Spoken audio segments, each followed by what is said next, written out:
পরবর্তীতে সাহাবীরা বলল, যে সমস্ত সাহাবীরা জীবিত ছিল, যে এটা হচ্ছে হামজা রাদিয়াল্লাহু তাআলা আনহুর পা। তার লাশটা একেবারে অক্ষত ছিল, সেখান থেকে টাটকা রক্ত। সাহাবীরা দেখলো যে একেবারে টাটকা রক্ত। হযরত মুআবিয়া রাদিয়াল্লাহু তাআলা অনেক পরে মুআবিয়া রাদিয়াল্লাহু তাআলা আনহু কিছু লাশকে স্থানান্তরিত করলেন।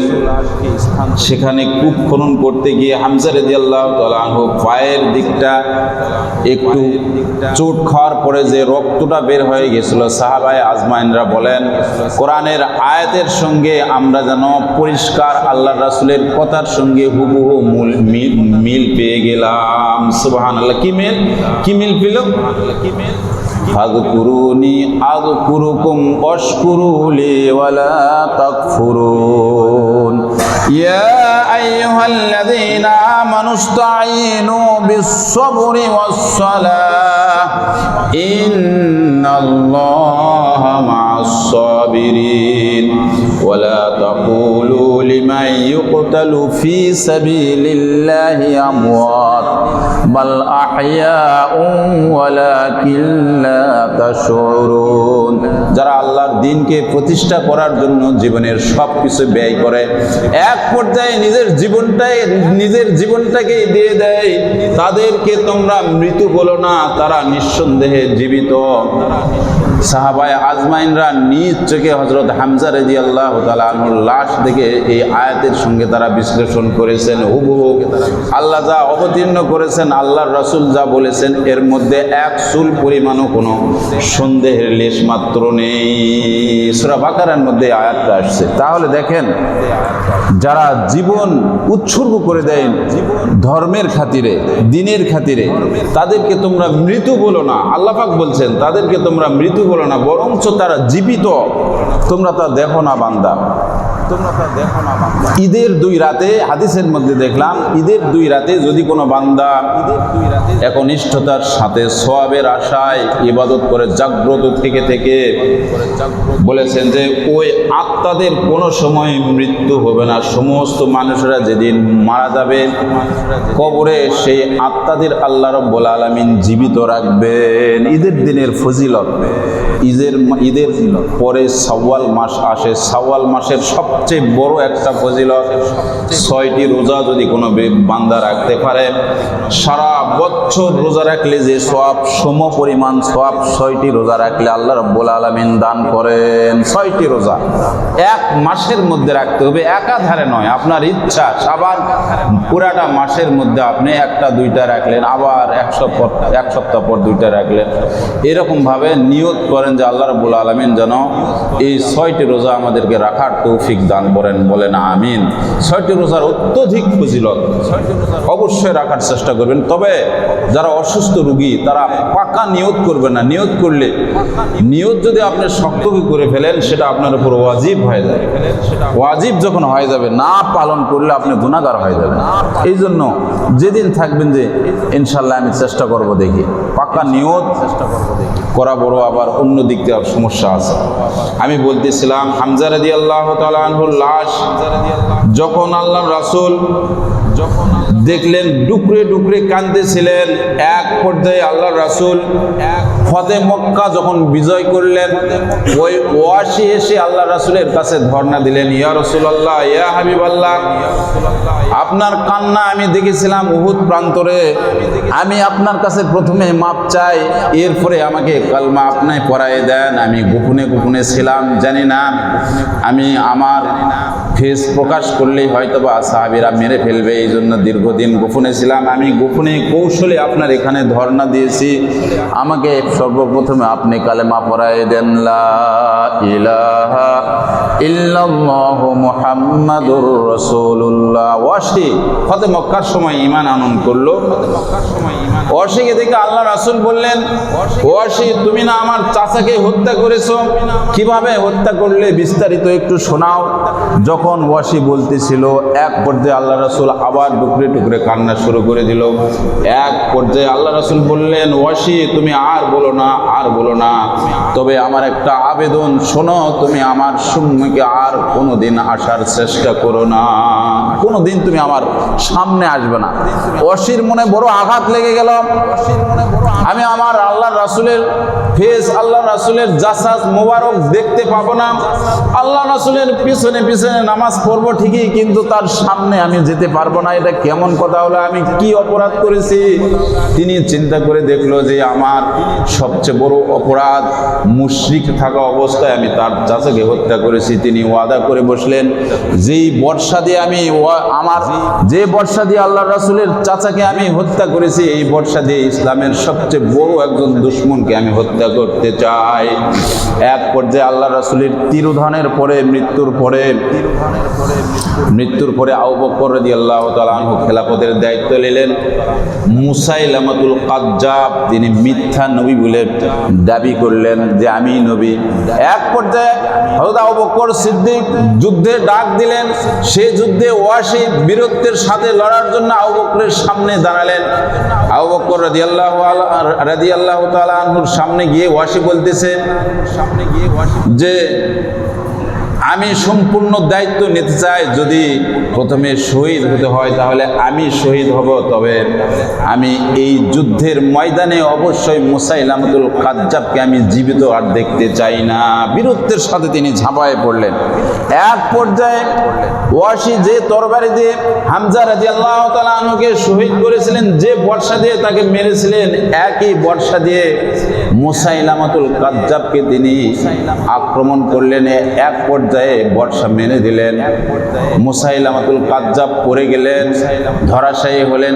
এক পর্যায়ে ওই বর্ষা দিয়ে মুসাইলামাতুল কাজ্জাব নিহত হয়ে গেলেন। পরবর্তীতে আবু বকর রাদিয়াল্লাহু তাআলা আনহুর কাছে এসে বলতেছে, সিদ্দিক আকবর শোনেন, আমি আল্লাহর রাসূলের সামনে কোনোদিনও যেতে পারি নাই। আমার একটা বড় ওয়াদা ছিল, আজকে আমি ওয়াদা পূরণ করতে পেরেছি। এই বর্ষা দিয়ে ইসলামের সবচেয়ে বড় দুশমন মুসাইলামাতুল কাজ্জাব, যিনি মিথ্যা নবী বলে দাবি করেছিলেন, আমি তাকে হত্যা করেছি, নিজ হাতে আমি হত্যা করেছি। সুবহানাল্লাহ। তাকে হত্যা করার পরে আমার অন্তরের মধ্যে, আমার হৃদয়ের মধ্যে কিছুটা হলেও স্বস্তি আমি পেয়েছি, স্বস্তির নিঃশ্বাস আমি ফেলেছি। তবে এই মুহূর্তে যদি আল্লাহর রাসূল থাকতো, অবশ্যই আল্লাহর রাসূল আমাকে অনুমতি দিতেন তার সামনে যাওয়ার। আমার বড় আফসোস হচ্ছে, আমি আমার আল্লাহর রাসূলের জীবদ্দশায় তার সামনে আমি যেতে পারি নাই।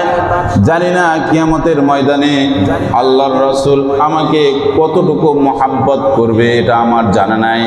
তবে আমি এতটুকু স্বীকৃতি দিচ্ছি যে ঈমানের সাথে অবশ্যই যেন আমার মৃত্যু হয়, এর উপরে আমি অটল আছি।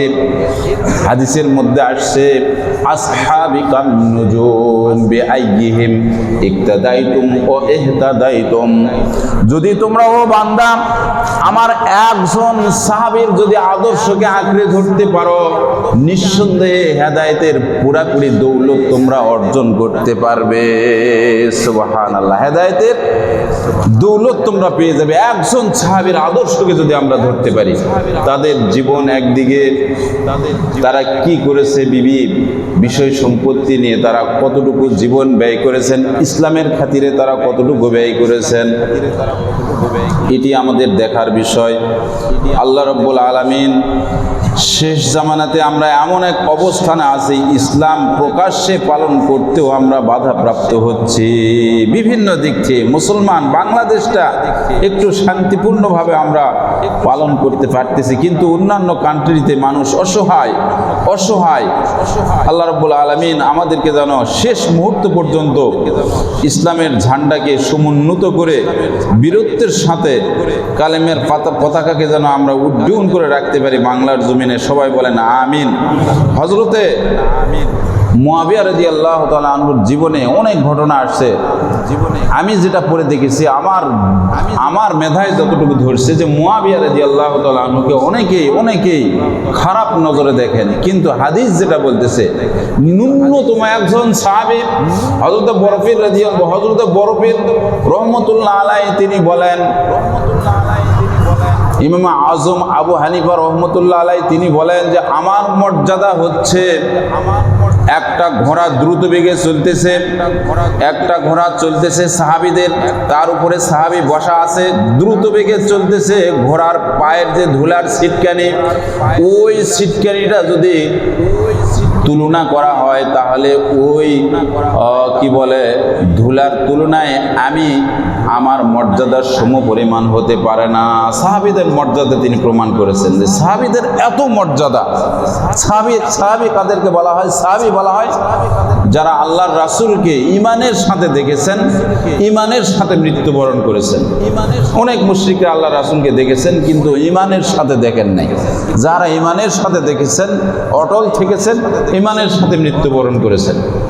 এই জন্য আল্লাহ রাসূল স্পষ্ট বলেছেন, আসহাবি কান নুজুম, আমার সাহাবীরা হচ্ছে তারকা সমতুল্য। এক একটা সাহাবী এক একটা তারকা, তোমরা তাদের পথ অনুসরণ করো। তোমরা তাদের বিআইহিম ইক্তিদাইতুম ওয়া ইহতিদাইতুম, তোমরা যদি তাদেরকে অনুসরণ করতে পারো নিঃসন্দেহে তোমরা হেদায়েত পেয়ে যাবে, হেদায়েতের দৌলত তোমাদের কলিজার মধ্যে ঢুকে যাবে। এই জন্য আমরা অনুসরণ করব সাহাবীদেরকে। যদি সাহাবীদেরকে আমরা অনুসরণ করি তাহলে আমরা যদি উল্টা পাল্টাও চলি তাহলে আমরা শুধরাই চলে আসবো। এই সাহাবীদের এরকম জীবনী ছিল। হযরত আবু হুরায়রা রাদিয়াল্লাহু তাআলা আনহু তিনি ছোট্ট অবস্থায় ইসলাম ধর্ম গ্রহণ করার পরে এক পর্যায়ে তার মা তাকে মার শুরু করলেন যে সারাদিন কাজ নাই কাম নাই, ওই ব্যক্তির কাছে তুমি সময় কাটাও, কি পেয়েছো তুমি? মার খাওয়ার পরে তিনি আল্লাহ রাসূলের কাছে গেলেন, ইয়া রাসূলুল্লাহ, ইয়া হাবিবাল্লাহ, আমার মা আমাকে মারতে মারতে এক পর্যায়ে বাড়ি থেকে বের করে দিলেন, যা তোকে আর বাড়িতে আসতে হবে না, আমি আপনার কাছে আসলাম। আল্লাহ রাসূল বলতেছেন, মায়ের বিরুদ্ধে তো আমি কোনো অভিযোগ নিতে পারি না, আমার কোনো মায়ের বিরুদ্ধে আমি কোনো অভিযোগই নিতে পারি না, তা আমি কি করতে পারি? আবু হুরায়রা, ইয়া রাসূলুল্লাহ, আমি কোনো অভিযোগ নিয়ে আপনার কাছে আসি নাই, আমি শুধু একটু দোয়া নেওয়ার জন্য এসেছি। যদি আপনি আমার মায়ের জন্য দোয়া করেন, আমার অন্তর বলতেছে, আমার দৃঢ় বিশ্বাস নিঃসন্দেহে আমার মা হেদায়েত হয়ে যাবে, একটু দোয়া করে দেন হুজুর, এই জন্য আমার আশা। হযরত আবু হুরায়রা ডুকরে ডুকরে কাঁদতেছিলেন। আল্লাহ রাসূল দুহাত তুলে দোয়া করলেন, আল্লাহুম্মা ইহদি উম্মি আবি হুরায়রা, আয় আল্লাহ আপনি আবু হুরায়রার মাকে হেদায়েত দান করুন। আবু হুরায়রা দরবার থেকে দৌড় মারতেছেন, জোরে জোরে দৌড়াচ্ছেন। কিছু সাহাবীরা তার জামা টেনে ধরলেন যে তুমি এক্ষুনি কান্নারত অবস্থায় আসলে আবার এক্ষুনি দৌড়াচ্ছ বাড়ির দিকে, ঘটনা কি? আবু হুরায়রা বলতেছে, তোমরা আমার জামা ছেড়ে দাও, আমি বাড়িতে গিয়ে যাই দেখতে চাই। আমি আগে যাই পুছলাম না, আল্লাহর রাসূলের দোয়া আগে পৌঁছে গেল। সুবহানাল্লাহ। এক পর্যায়ে তিনি বাড়ির দরজায় গেলেন, তিনি করুণ স্বরে মাকে কয়েকটা ডাক দিলেন। মা করুণ স্বরে আবেগের সাথে বলতেছে, বাবা একটু অপেক্ষা করো, আমি দরজা খুলতেছি।